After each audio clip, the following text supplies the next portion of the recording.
نحمده ونصلی علی رسوله الکریم۔ عام انتخابات کے دن قریب آ رہے ہیں۔ اب انتخابی گہمہ گہمی شروع ہو گئی ہے۔ سیاسی جماعتوں اور امیدواروں نے جگہ جگہ سیاسی میدان سجانے شروع کر دی ہیں۔ اب عوام سے بہت سے وعدے کر کے انتخابی میدان میں اتریں گے، عوام کو سبز باغ دکھائیں گے، طرح طرح کے وعدے کریں گے، انہیں یہ باور کرانے کی کوشش کریں گے کہ ہم کامیابی کے بعد ہم وقت عوام کی خدمت کریں گے، ہمیں اپنے مفادات سے کوئی سروکار نہیں ہے، ہم تو بس عوام کی خادم ہیں۔ لیکن جب انتخابات میں کامیاب ہو جائیں گے تو پھر پیچھے مڑ کر بھی نہیں دیکھیں گے، پھر ان کے تمام تر وعدے ہوا ہو جائیں گے اور عوام منہ دیکھتے رہ جائیں گے۔ اب وہ 5 سال کے لیے عہدوں پر براجمان ہو جائیں گے۔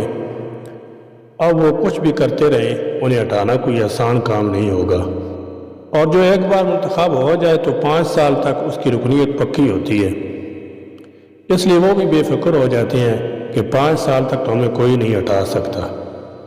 ہاں، اگر کوئی آئینی قانونی مسئلہ جیسے دوہری شہریت اور اثاثوں کو چھپانا وغیرہ ہو تو عدالتوں کے ذریعے ان کی نااہلی ہو سکتی ہے، جس سے ان کی اسمبلی کی رکنیت ختم ہو جاتی ہے۔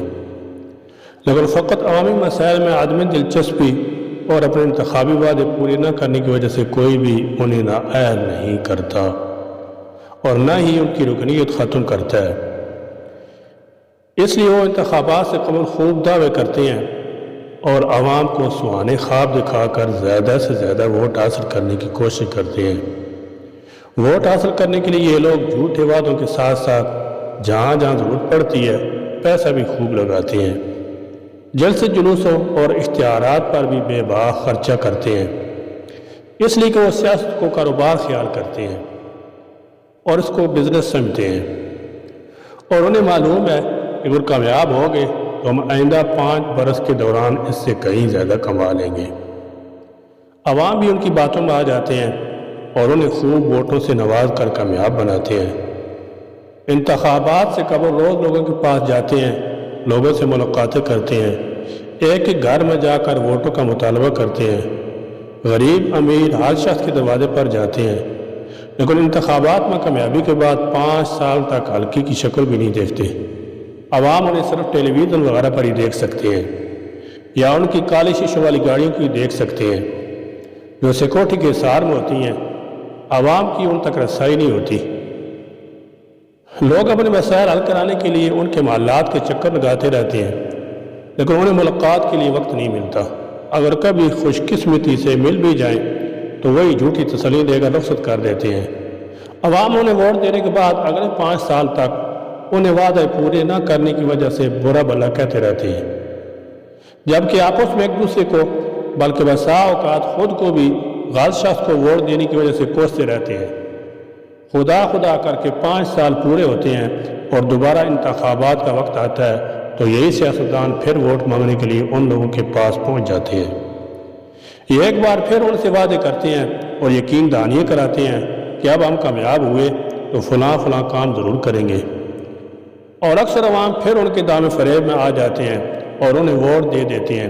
لیکن ان دھوکہ باز سیاستدانوں کی تو وعدہ خلافی کی عادت ہوتی ہے، اور وہ عوام سے بھی اچھی طرح سے واقف ہو چکے ہوتے ہیں کہ انہیں ہم اپنی چکنی چھپڑی باتوں میں پھنسا سکتے ہیں۔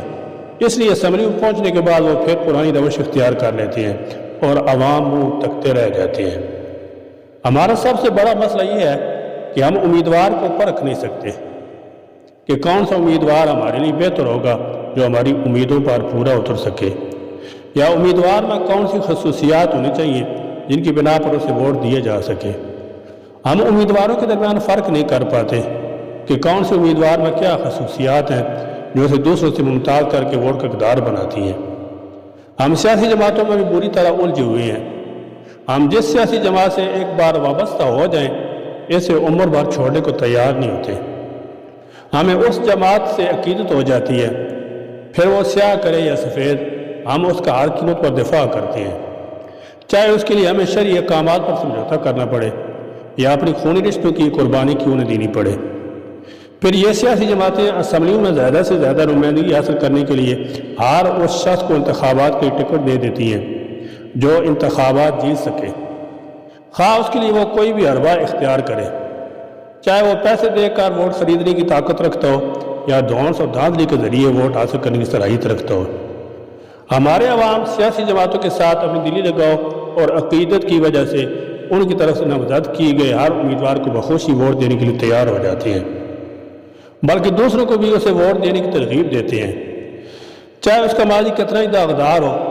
اس سے قطع نظر جماعتی وابستگی کی وجہ سے اسے بلا جھجک ووٹ دے دیا جاتا ہے۔ پھر وہی ہوتا ہے جو ہم دیکھتے آ رہے ہیں کہ ان کی غیر ذمہ دارانہ حرکات کی وجہ سے اپنے کی پر پچھتاتے رہتے ہیں۔ عوام ووٹ دیتے ہوئے امیدوار کی اہمیت کو یکسر نظر انداز کر دیتے ہیں، جس کی وجہ سے دنیاوی لحاظ سے تو مسائل پیدا ہوتے ہی ہیں، اس کے ساتھ ساتھ اخروی اعتبار سے بھی لوگ گناہگار ہوتے ہیں۔ ہم برادری کو دیکھتے ہیں یا پارٹی کا لحاظ رکھتے ہوئے کسی ایسے شخص کو جان بوجھ کر ووٹ دے دیتے ہیں جو کرپٹ ہے، ظالم ہے۔ اب جب تک وہ اس عہدے پر رہے گا جس کے لیے ہم نے اسے ووٹ دیے ہیں، اور وہ گناہ کرتا رہے گا، اور وہ گناہ چاہے جس شکل میں بھی ہو، خواہ وہ کرپشن کی صورت میں ہو یا دوسروں کی حق تلفی کی صورت میں ہو یا کسی پر ظلم و ستم کی صورت میں ہو، ہر طرح سے ہم بھی اس کی گناہ میں پورے شریک ہوں گے، اس لیے کہ اس کی اس طاقت کا ہم ہی سبب بنے ہیں جس کے بل بوتے پر آج اسے گناہ اور ظلم و ستم کی جرت ہو رہی ہے۔ لہذا بہت زیادہ سوچ سمجھ کر اور امیدوار کی صلاحیتوں، قابلیتوں اور تقوی کو دیکھ کر ہی ووٹ دینا چاہیے۔ وما علینا الا البلاغ۔